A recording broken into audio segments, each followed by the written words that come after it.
svog oca da im daruje sredstva kojim su ovi nastavljali da stvaraju svoja prelepa umetnička dela.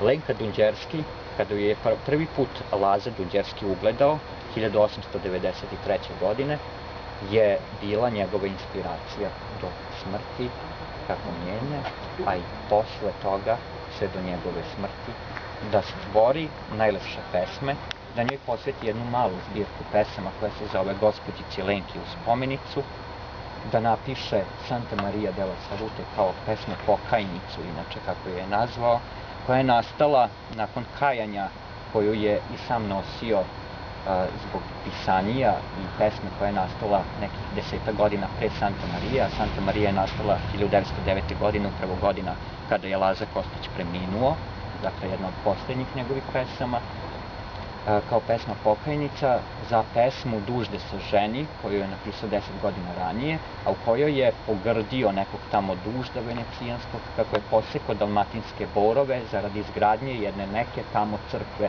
nekoj tamo Madoni, Bogorodici posvećeno.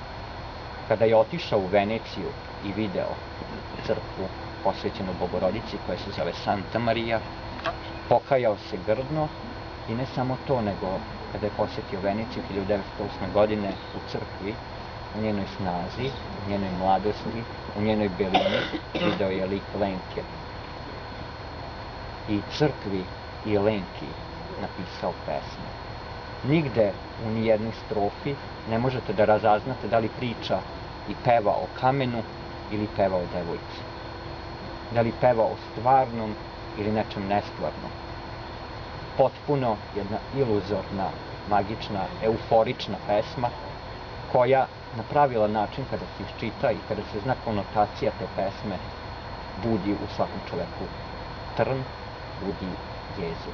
Jedna manje poznata pesma posvećena je njegovim snovima, a u tom snevniku koji je napisao, u kome je opisivao svaki detalj, svaku noć koju je proveo u Somboru, kada se oženio sa Julijom, gospođom Julčom Palanački, oženio se bez ljubavi, i to je Jula znala, oženio se zarad miraza, zarad preživljavanja, zarad nekog mira i zarad odlaska iz Novog Sada, odlaska iz predela koji su ga podsjećali na Lenku.